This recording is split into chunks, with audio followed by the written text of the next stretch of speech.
السلام علیکم ورحمۃ اللہ وبرکاتہ. الحمد للہ رب العالمین والعاقبۃ للمتقین والصلاة والسلام علی سید الانبیاء والمرسلین اما بعد. اعوذ باللہ من الشیطان الرجیم بسم اللہ الرحمن الرحیم. ولا تهنوا ولا تحزنوا وانتم الاعلون ان كنتم مؤمنین. صدق اللہ العظیم وصدق رسولہ النبی الامین المختار الکریم ونحن على ذلك لمن الشاہدین والشاکرین والحمد للہ رب العالمین. آمین آمین یا رب العالمین.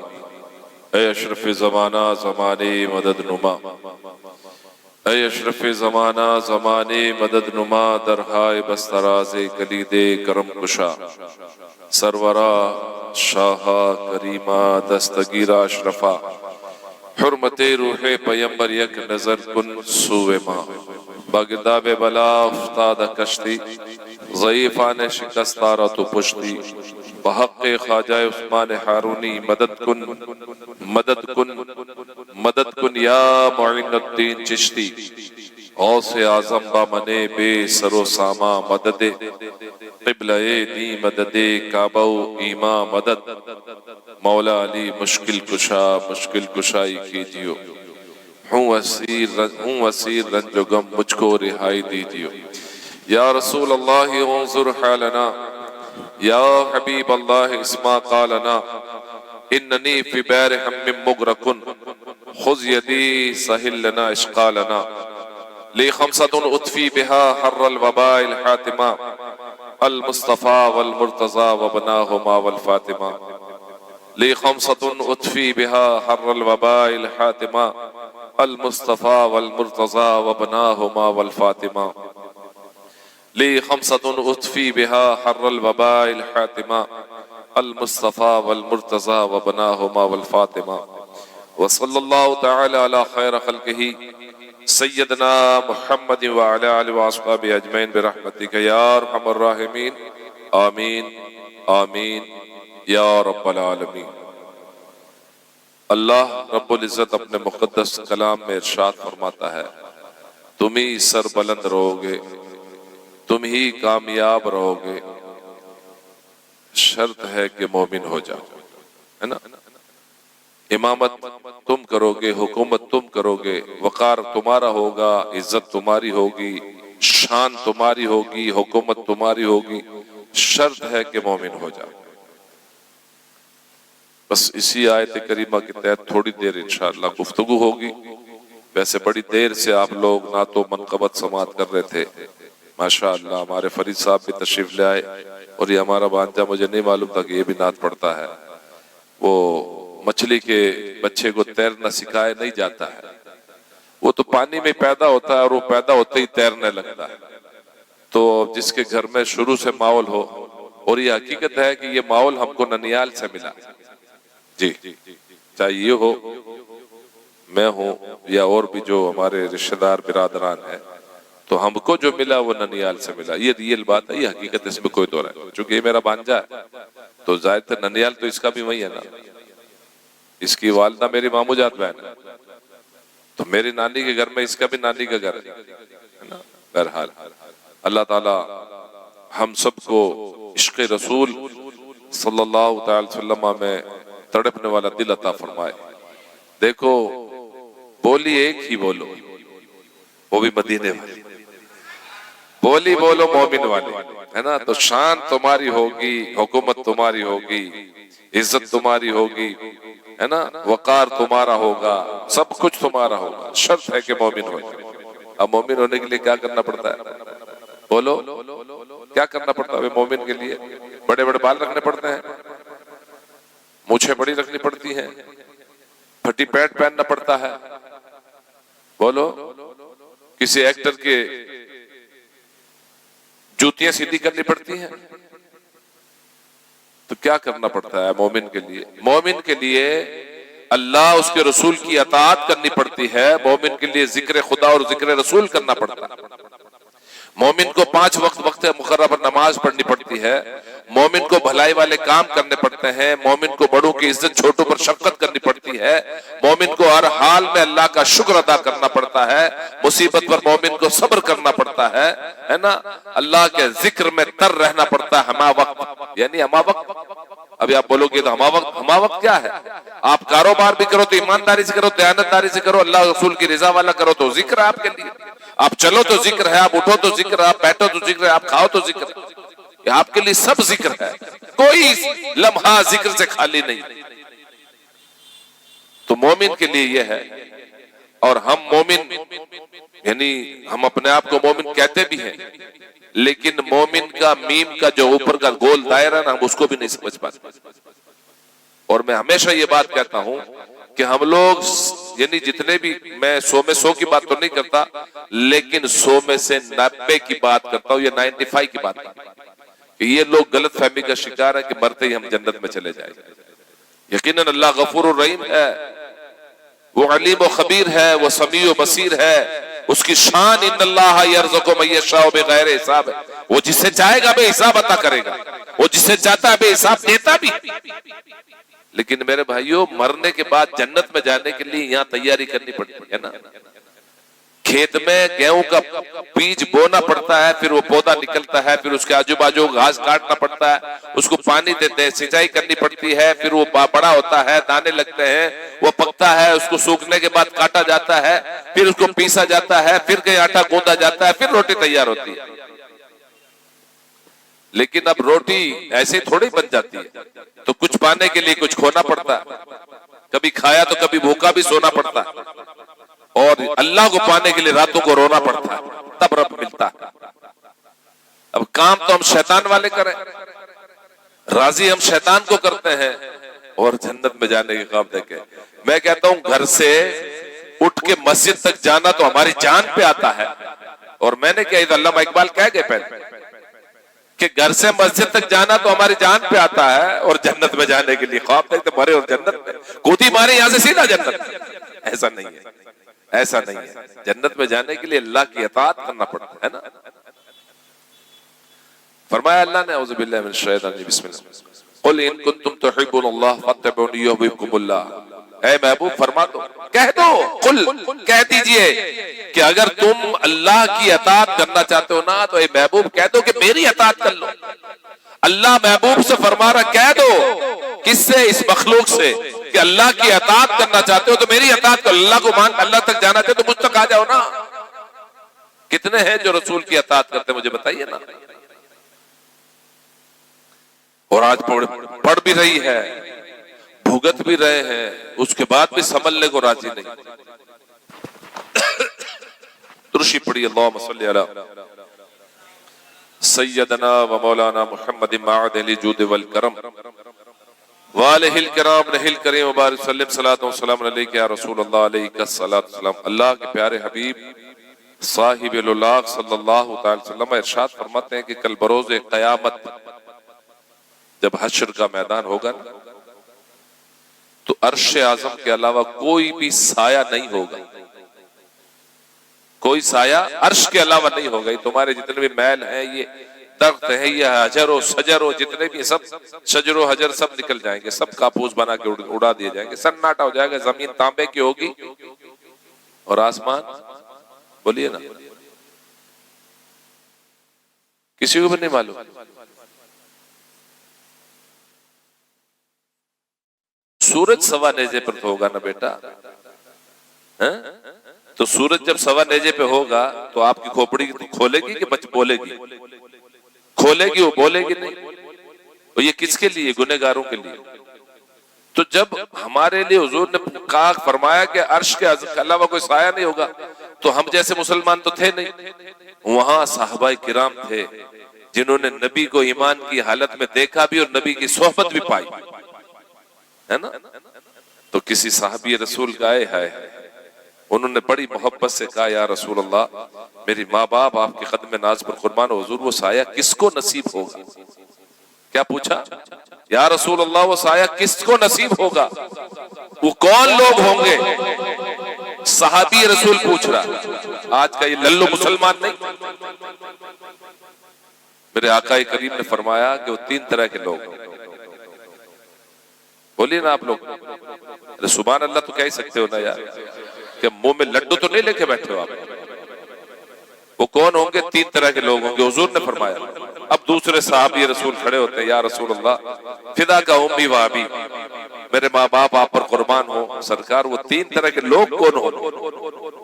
جوا کھیلنے والے، چوری کرنے والے، تو سود کھانے والے، زنا کرنے والے، لوگوں کے ساتھ فراڈ کرنے والے، دھوکہ دڑی کرنے والے، کسی کی بچی کے ساتھ عزت سے کھلواڑ کرنے والے ہوں گے، منافقت کرنے والے ہوں گے؟ نہیں، آقا کریم فرماتے پہلا وہ جو ایک مسلمان کسی دوسرے مسلمان کی پریشانی کو مٹا دے، کسی کی الجھن کو دور کر دے، پہلا گروہ۔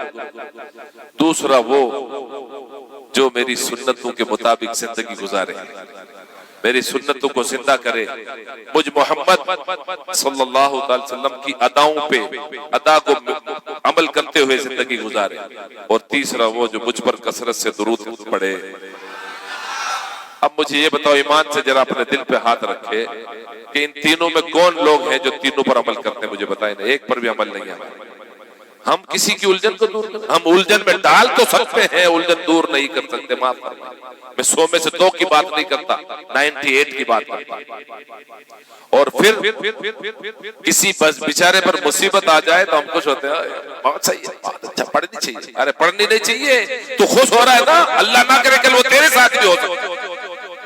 اس لیے کسی کی مصیبت پر خوش نہ ہو، بلکہ اللہ سے دعا کرو، اللہ وہ تیرا بندہ ہے، بھلے میرا مخالف ہے لیکن تو اس پر رحم فرما۔ کسی کی الجھن یعنی کسی کی تکلیف کو دور کر دینا، اگر آپ کے پاس کیپیسٹی، کوئی ڈوب رہا ہے اس کو تیرا دو، اس کو انگلی کے سہارے سے آپ، لیکن ہم کھینچے، ہم لات مار کے ڈال دیں گے۔ پہلا وہ جو کسی مسلمان کی پریشانی کو دور کر دے، اور ہم کیا کرتے ہیں؟ اس کو پریشان تو کر سکتے ہیں، دور نہیں کر سکتے۔ دوسرا وہ جو میری سنت کے مطابق زندگی گزارے۔ کون ہے بھائی؟ کتنے ہیں جو سنت کے مطابق زندگی گزار رہے ہیں؟ بھلے بتائیے نا مجھے، کتنے لوگ ہیں جو سنت کے مطابق زندگی؟ کون ہے جو سرکار کی سنتوں پر عمل کرتا ہے، حضور کی سنت کے مطابق زندگی گزارتا ہے، حضور کی سنتوں کے مطابق وہ اپنے سنتوں میں ڈھالتا ہے؟ بتائیے۔ میں پڑھا لکھا طبقہ کی بات کر رہا ہوں، للو کی بات نہیں کر رہا ہوں۔ اور کون ہے جو حضور پر ہمہ وقت درود بھیجتا ہے، یا 100 مرتبہ یا 200 مرتبہ یا 500 مرتبہ درود پڑھتا ہے؟ بہت سارے ہیں ڈھکے چھپے، لیکن مجھے بتائیے نا کتنے ہیں اس میں؟ جبکہ رسول کریم فرماتے ہیں کہ جس نے دن بھر میں 500 مرتبہ درود پڑھ لیا نا، زندگی میں کبھی اس کے گھر میں تنگ دستی نہیں آئے گی، کبھی فاقہ کسی نہیں، کبھی وہ غریب ہو ہی نہیں سکتا۔ لیکن ہم نکموں کو اس سے فرصت ملے نا، اس سے فرصت ملے تو ہم نبی کی بارگاہ میں 500 بار، میں تو 500 تو بڑی بات ہے، 5 بار پڑھ دو نا یار۔ اب مجھ سے سوال ہوا کہ یار 500 مرتبہ درود کو پڑھ، میں نے کہا واہ بھائی بہت اچھی بات۔ اگر کسی اجنبیہ سے، کسی غیر محرم سے محبت ہو جائے، وہ اگر تیرے کو 5 بار بلائے تو 500 مرتبہ جائے گا، اس کا نام 500 مرتبہ جپے گا مالا لے کر۔ 5 وقت کی نماز پڑھو گے نا، اور ہر نماز کے بعد میں ایک تسبیح درود شریف پڑھ لو، انشاءاللہ 500 مرتبہ درود ہو گیا، کوئی بڑی بات نہیں۔ اور کتنا پڑھنا؟ میں کہتا ہوں صلی اللہ علیہ وسلم اتنا بھی کہو گے درود ہو گیا، اللہم صلی علی محمد اتنا بھی کہہ دیا درود ہو گیا۔ لیکن میں آسان طریقہ بتا دیتا ہوں، صلی اللہ علی محمد صلی اللہ علیہ وسلم۔ اب اس کو ایک گنو گے تو یہ 1000 ہو گیا، اور 2 گنو گے تو 500 مرتبہ۔ بھئی صلی اللہ علی محمد ایک، صلی اللہ علیہ وسلم دوسرا، یہ 2 درود ہو گئے۔ اور صلی اللہ علی النبی الامی وآلہ صلی اللہ علیہ وسلم صلاۃ و سلام علیک یا سیدی یا رسول اللہ علیہ السلام، یہ 3 درود ہو گئے، یہ 3 درود ہو گئے۔ اور ایک درود پڑھنے میں اللہ تعالیٰ ایک بار جو درود پڑھتا ہے نا تو اس کے 10 درجات بلند فرماتا ہے، 10 رحمتیں اس پر نازل فرماتا ہے، 10 نیکییں اس کے نامہ اعمال میں درج ہوتی ہیں، 10 گناہ اس کے مٹھا دیے جاتے ہیں۔ ایک مرتبہ درود پڑھنے کا یہ فائدہ ہے۔ تو میرے بھائیوں یہاں آنے سے کوئی فائدہ نہیں، اگرچہ آنے کے بعد آپ میں تبدیلی نہیں آتی ہے، آپ میں چینجنگ نہیں آتی ہے، آپ کے دماغ میں یہاں کی بتائی ہوئی بات نہیں آتی ہے، تو کیا مطلب؟ کوئی مطلب کیوں اپنا ٹائم خراب کرنا؟ آپ کا بھی ٹائم خراب ہو، ہمارا بھی ٹائم خراب ہو۔ یہ کوئی انجوائے کرنے کی جگہ تو نہیں، یہ کوئی یہاں دل لگی کرنے والا مسئلہ تو نہیں ہے، یہاں کوئی ٹائم پاس کا کوئی اڈا نہیں ہے۔ اس لیے اگر یہاں آتے ہو تو ایمان سے کہہ رہے ہیں کہ یہاں آتے ہو تو کچھ لے کے جاؤ، کچھ سیکھ کے جاؤ، ورنہ السلام علیکم ورحمۃ اللہ، تم خوش رہو، تم جیو 1000 سال، سال کے دن ہو 50,000، خوش رہو نا جہاں بھی چاہو۔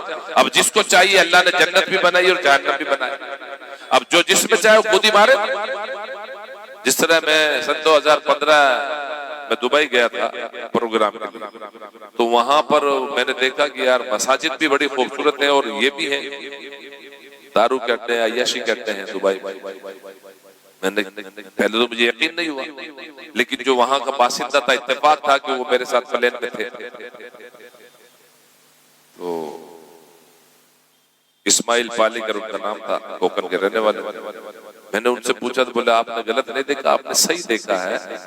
جب لوگ، تو میں نے کہا یار مسلم کنٹری ہے، مسلم بادشاہ ہے، بولے لوگ گئے تھے اس کے پاس، بڑے لوگ گئے تھے، تو اس نے ایک ہی جواب دیا کہ بھئی میں تو مساجد بھی بنایا ہوں، اگر آپ عیاشی کرتے اور دارو کرتے دیکھ رہے ہو تو میں تو مسجدیں بنایا ہوں، آپ جاؤ نا مسجد، آپ کیوں نہیں جاتے؟ جس کو جو اچھا ہوا لگے وہاں جائیے، یہ اس نے کہا۔ میں کہتا ہوں پروردگار نے دو چیزیں بنائی، جنت بھی بنائی اور جہنم بھی بنائی، اب جس کو جو پسند ہے وہ کام کر۔ شارٹ کٹ مسئلہ، کوئی زیادہ سمجھانے کی بات نہیں۔ جنت میں جانا چاہتے ہو تو اللہ اس کے رسول کی اطاعت کرو اور اپنے آپ کو بالکل صاف ستھرا رکھو، لیکن ابھی یہاں تو سبحان اللہ ماشاءاللہ بیل کی طرح منڈی ہلا دیں گے، پھر نیچے اترے، پھر صبح سو کے اٹھے آنکھ ملتے ہوئے۔ ایک تو ہماری صبح ہی لیٹ ہوتی ہے، جتنے بھی مسلم علاقے ہیں دیکھ لو 11 بجے سے پہلے کسی کی صبح نہیں ہوتی۔ کیا ہو گیا؟ 2-4 بوڑھے ٹھہروں گے، اگر کوئی جو بیچارے جن کے گھر میں بھی نو ویلو کا سرٹیفکیٹ مل جاتا ہے، اس کی صبح ہوتی ہے، وہ کسی ہوٹل پہ جا کے چائے پیتا اپنا ٹائم پاس کرتا ہے۔ ورنہ ہمارے لیے جتنے بھی ہے نا سیٹ لوگ، یہ رئیس لوگ، یہ ہیرو لوگ، جتنے بھی ہیرو کیا ہے تو زیرو، جو اپنے آپ کو ہیرو سمجھتے ہیں، ان کی رات ہوتی ہے 4 بجے کے بعد میں اور صبح ہوتی ہے 12 بجے کے بعد۔ یہ ہے ہمارا مسلمان کا رویہ، کیسے ترقی کریں گے؟ تو میں یہ عرض کر رہا تھا کہ سرکار کی بارگاہ میں درود و سلام کثرت سے پڑھو، اور میں کیا کہہ رہا ہوں، میری اوقات کیا میں کہوں؟ ارے قرآن پڑھو نا آپ، رب فرماتا ہے نا یا ایھا الذین آمنوا ان اللہ و ملائکتہ یصلون علی النبی یا ایھا الذین آمنوا صلوا علیہ وسلموا تسلیما، ہے نا؟ اے میں اور میرے فرشتے، میں اور میرے فرشتے درود و سلام بھیجتے ہیں اس غیبدہ نبی پر، اے ایمان والو تم بھی خوب خوب درود و سلام بھیجو، بھیجنا ہی چاہیے، ہے نا؟ اس لیے درود و سلام کی کثرت کریں۔ اور ہاں جہاں ہم ڈائلوگ بازی کرتے ہیں نا، جہاں فالتو باتیں کرتے ہیں نا، جہاں اس کے اندر کیڑے مکوڑوں کی طرح لٹکے رہتے ہیں نا، فیس بک چلانا، انسٹاگرام چلانا، فلانا یہ وہ دنیا بھر کے، کون سا گیا، کوئی ٹک ٹاک چلا رہا ہے، کوئی پب جی چلا رہا ہے، کوئی فری فائر چلا رہا ہے۔ ہمارا بھی ایک بچہ چلاتا تھا، لیکن شاید میری بات اس کے دماغ میں اتر گئی، اللہ تعالیٰ حفاظت فرمائے۔ میں اشارہ نہیں کروں گا، نہیں تو لوگ اشارے میں سمجھ جاتے ہیں، وہ خود سمجھ گیا ہوگا بچہ، ماشاءاللہ بہت پیارا بچہ الحمدللہ رب العالمین، لیکن وہ فری فائر کا دیوانہ تھا۔ فری فائر، گھر میں بیٹھے بیٹھے فائر کر رہا، ادھر کر رہا ادھر کر رہا، مرتا بھی کوئی نہیں ہے، ایک بھی مونگی بھی نہیں مرتی ہے اس سے، میں فری فائر کر رہا ہوں۔ کیا ہے یہ؟ پھر بھی جنت میں جائیں گے ہم؟ بولیے بھائی، آپ سے پوچھ رہا ہوں، پب جی کھیلنے والا جنت میں جائے گا؟ تو یہ فیس بک کا کیڑا جو بن گیا ہے، انسٹاگرام میں ڈوبنے والا ہے، کنویں میں ڈوب کے تو مر جاتا ہے، اس میں ڈوب کے مرتا بھی نہیں، یہ جنت میں جائے گا کیا؟ بولو، بولیے بھائی، ذرا زور سے بولو نا۔ تو پھر ہم لوگ کیوں کھیلتے ہیں؟ ہمارے بھائی کھیلتا ہے، ہمارا بچہ کھیلتا ہے، ہمارا بانجا کھیلتا ہے، ہمارا بچہ، ہم اس کو کیوں نہیں روکتے؟ جس نے حق بات بادشاہ وقت کو کہہ دی، وقت کا بادشاہ ہے، اور اس بادشاہ نے حق بولنے کی بنا پر اس کو قتل کر دیا، تو اس کا ٹھکانہ فرمایا گیا کہ جنت میں حضرت امیر حمزہ اور حضرت جعفر طیار کے بیچ میں ہوگا۔ ادھر تو جعفر ہوں گے، کون ہے جعفر؟ حضرت مولا علی کے بھائی ہے نا، اور ادھر حمزہ امیر حمزہ کون ہے؟ مولا علی کے چچا ہیں، ادھر چچا ادھر بھتیجا، دونوں حضور کے خاندان میں۔ اگر کسی نے حق بات، کیونکہ الحق مر، حق کڑوا ہوتا ہے لیکن سر چڑھ کے بولتا بھی تو ہے، اور حق کو کوئی دبا نہیں سکتا۔ وقتی طور پہ بھلے کوئی دبا دے گا لیکن حق دبتا نہیں ہے، کبھی بھی ابھرے گا، ہے نا؟ تو حق بولنے پر بادشاہ نے اس کو قتل کر دیا، تو حضرت امیر حمزہ اور حضرت جعفر طیار کے بیچ میں اس کا ٹھکانہ۔ اور یہاں تو ہم جدھر کا ماحول اچھا دیکھتے ادھر بول دیتے، اس لیے میں کبھی کبھی کہتا ہوں نا کہ دورنگی چھوڑ دے یک رنگ ہو جا، دورنگی چھوڑ دے یک رنگ ہو جا، سراسر موم ہو جا یا تو سنگ ہو جا۔ دو کلر والے، یعنی منافقت کس کو کہا گیا؟ اسی کو کہا گیا کہ اگر جدھر کا پلہ بھاری دیکھے نا، بھلے وہ غلطی پر ہم ادھر لٹک جاتے ہیں۔ یہ بیچارہ صحیح بولنے والا لیکن غریب ہے، عزت دار ہے، لیکن اس کی طرف کم لوگ ہیں، تو ہم اس کو چھوڑ کے ادھر چلے جائیں۔ یہ منافقت، یہ دھوکہ ہے۔ اور ہوتا کیا ہے، اگر کوئی کارپوریٹر کا چمچہ مر جائے تو کتنے لوگ جنازے میں جاتے ہیں، اور نعرے بازی اور فلانا مر گیا، اور بیچارہ کوئی نمازی دیندار غریب مر جائے تو چند لوگ ہوتے ہیں۔ اندازہ لگائیے، یہ مکاری نہیں ہے۔ کوئی محلے کا بھائی مر جائے جس نے دنیا کو تکلیف دی تھی، دنیا بھر کے لباسی، دنیا یہ بولی، یہ بھائی مر گیا۔ ارے بھائی تو مر گیا، وہ تم کو کام پہ لگا کر گیا، اور آگے حشر بھائی کا کیا ہوگا تو اللہ جانے اور بھائی جانے مرنے کے بعد۔ اس لیے حق بولنے کی کوشش کرو، ماں باپ کی خدمت کرو، بڑوں کی عزت کرو، چھوٹوں پر شفقت کرو، اور دنیا کے پیچھے رال مت ٹپکاؤ۔ ایک دنیا کسی کے لیے نہیں، یہ کسی کو نہ ملی ہے نہ ملے گی، سمجھ میں؟ اس لیے مومن کی شان میں بیان کر رہا تھا، میں یہ کہنا چاہ رہا تھا کہ مومن کی پہچان کیا ہے۔ مومن کے سر پہ سینگ نہیں ہوتے۔ یہ دیکھ لو کہ فلاں آدمی کسی کی غیبت نہیں کرتا ہے، جھوٹ نہیں بولتا ہے، چوری نہیں کرتا ہے، حرام خوری نہیں کرتا ہے، زنا خوری نہیں کرتا ہے، سود خوری نہیں، نشہ خوری نہیں، بالکل ان سب چیزوں سے مکت ہے، صاف ہے، نماز 5 ٹائم کی پڑھتا ہے، سیدھا سادہ آدمی ہے، حلال کماتا حلال کھاتا ہے، کسی کو برا بھلائی میں ہے نہیں۔ ہاں اگر کہیں غلط ہوتا ہے تو اس کو ٹوک کے آ جاتا ہے، امر بالمعروف و نہی عن المنکر، تم لوگوں کو بھلائی کا حکم کرو اور برائی سے منع کرو۔ آپ قرآن پڑھیے اور سورہ جن کو پڑھیے، اس کی تفسیر پڑھیے، فرمایا گیا ہے کہ جو لوگوں کو تلقین کرتا ہے، گناہوں سے روکتا ہے، برائیوں سے روکتا ہے اور نیکیوں کی دعوت دیتا ہے، اللہ تعالیٰ اس کو جنت میں داخل فرمائے۔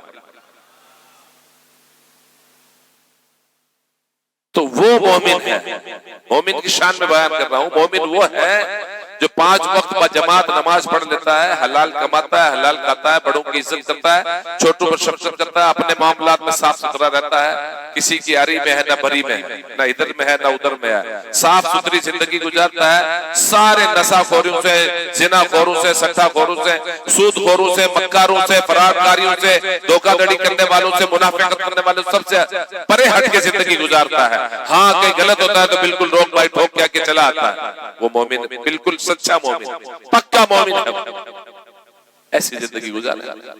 نمازوں کی پابندی کریں، بڑوں کی عزت کریں، چھوٹوں پر شفقت کریں، علماء کی خدمت کریں، ان کے ساتھ ادب سے پیش آئیں، اور محلے میں جو بھی بڑا ہے، بزرگ ہے، اس کی عزت کریں، یہ کام کریں۔ یہ ہے مومن کی شان۔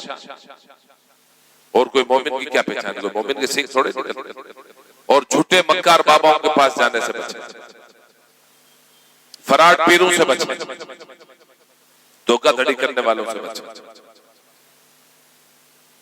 اپنے معاملات کو صاف رکھیں، بالکل صاف ستھرا۔ پڑھنے والے بچے ہیں وہ پڑھائی کریں، پڑھائی پر دھیان دیں، اپنی نگاہ کی حفاظت کریں، اپنی جوانی کی حفاظت کریں، اپنے جسم کی حفاظت کریں، اپنے آپ کی حفاظت کریں، لوگوں سے بچا کے رکھیں، صاف ستھرے رہیں، صاف ستھری زندگی بنائیں۔ ان باتوں کو دل میں رکھ لو، انشاءاللہ کامیاب، کیونکہ حالات بہت زیادہ خراب ہیں، ماحول کو بہت زیادہ توڑ مروڑ کے لوگوں نے رکھ دیا۔ اچھے ماحول سے وابستہ رہیے، اچھی سوسائٹی، اچھی صحبت میں رہیے، صحبت صالح ترا صالح کنت، اور صحبت صالح ترا صالح کنت۔ آپ اچھی سوسائٹی، اچھے ماحول سے رہو گے تو اچھے بنو گے، غلط سلط کے پاس جاؤ گے۔ پھر ابھی آج ہی کی بات ہے، ابھی مغرب، عصر مغرب کے بیچ ہمارے محب تھے، جس میں ایک صاحب یہاں بیٹھے ہیں، ہمارے مرید ہی ہیں، بتایا کہ ایک بچہ تھا وہ جو کچھ نشہ خوری میں پڑ گیا تھا، اس کو ہم نے کہیں اور بھیج دیا، دارالعلوم میں کسی اچھی جگہ، وہ بچہ وہاں پڑھ رہا ہے، اب اس کو بلاتے تو آتا نہیں ہے، صرف عید پر 2-3 دن کے لیے بلایا، پھر اسی ماحول میں چلا گیا۔ اب اس کو بلانے، میں نے کہا اس کو مت بلانا، کیونکہ ماحول جو ہے پھر اسی بھیڑ چالے کرے گا، ریوڑ میں چلا جائے گا، چرچیوں کے ساتھ بیٹھے گا، چرس پیے گا، گنجیڑیوں کے ساتھ تو گانجا پیے گا، نشیڑیوں کے ساتھ نشہ کرے گا، عیاشی مکاری کرنے والے ساتھ وہ ایسا ہی کام کرے گا۔ اس لیے بچے جتنے بھی ہیں نا، جو کالج کے بچے ہیں، آپ پڑھیے، کالجز کے ماحول بھی اچھے نہیں ہے، لیکن ہم اگر اچھے ہیں، ہمارا دل اچھا ہے، انشاءاللہ کوئی کچھ بگاڑ ہی نہیں سکتا، زبردست کوئی پکڑ کے لے جائے گا۔ لیکن ہمارے تو خود کا رال ٹپکتی ہے نا، جہاں راشن کی دکان دیکھ کے وہیں لائن لگانا شروع کر راشن کارڈ لے کے۔ اس لیے اپنے آپ کو سیف رکھو۔ میں جو خاص طور جوانوں سے خطاب کرتا ہوں، بوڑھے لوگوں سے کیا، بیچارے نماز بھی پڑھتے ہیں، جتنا ہوتا اتنا کرتے ہیں، اور قرآن کی تلاوت کرنے کے عادی بن جاؤ، چاہے ایک رکوع ہی پڑھو۔ حضور فرماتے ہیں خیرکم من تعلم القرآن وعلمہ، تم میں سب سے بہترین انسان وہ ہے جو قرآن پڑھتا بھی اور پڑھاتا بھی۔ بھئی پڑھاؤ مت تو پڑھ تو لو، اور قرآن پڑھا جاؤ گے اس ایمان سے گھر میں خیر و برکت ہو، اور جب جب گھر میں جاؤ سلام کرو۔ حضور فرماتے ہیں گھر والوں کو سلام کرو، کوئی نہیں ہے تو مجھے سلام کرو، اور صوفیاء کرام نے فرمایا کہ آپ گھر والوں کو سلام کرو، پھر حضور پر سلام بھیجو، پھر سورہ اخلاص کی تلاوت کرو۔ دیکھو مال کتنا آتا ہے، رکھنے کو جگہ نہیں ہوگی، کسی کے پاس ہاتھ پھیلانے کی ضرورت نہیں، اور پھیلانا بھی کیوں ہے، اللہ نے پیدا کیا، اللہ دینے والا ہے۔ اس لیے ان باتوں کا خیال کرو۔ اب ہر کوئی اپنے پریوار کی ذمہ داری لے لے، میرا پریوار کو میں سنبھالوں گا، ظاہر سی بات ہے، میرا ساتھ رہنے والا اپنے پریوار کو سنبھالا گیا، اپنی بار وہ اپنے پریوار کو، اپنے پریواری اپنے پریوار، تو ہر کوئی اپنے پریوار کی ذمہ داری لے، اپنے بچوں کو سمجھائے۔ اگر بچے بچی غلطیاں کرتے ہیں یا کہیں موبائل کے چکر میں کہیں زیادہ آوارگی کرتے ہیں تو ان کو سمجھانا ہمارا کام ہے، ہم سمجھا سکتے ہیں نا، ہماری اولاد ہے، ہمارا بھائی، ہمارا بھانجا، ہمارا بھتیجا، ہمارا بیٹا، ہمارا پوتا، ہمارا نواسا، یہ سمجھائیے۔ دیکھو ماحول کیسے خوشگوار ہوتا ہے، لیکن ہم کو تو پڑی نہیں، ہم تو ڈرتے ہیں بچہ بھاگ نہ جائے، بچہ خودکشی کر لے گا، بچہ کہیں رات میں چاقو مجھے نہیں مار دے گا۔ جب آپ نے کسی کو چاقو نہیں مارا تو آپ کو کوئی چاقو کیوں مارے گا؟ اس لیے میرے بھائیوں، خدا کے واسطے، اللہ کے واسطے، اپنی زندگی کو غنیمت جانو۔ اللہ نے جو زندگی عطا کی ہے، اللہ کا شکر ادا کرو، رب کی اطاعت کرو، نمازوں کی پابندی کرو، درود و سلام کی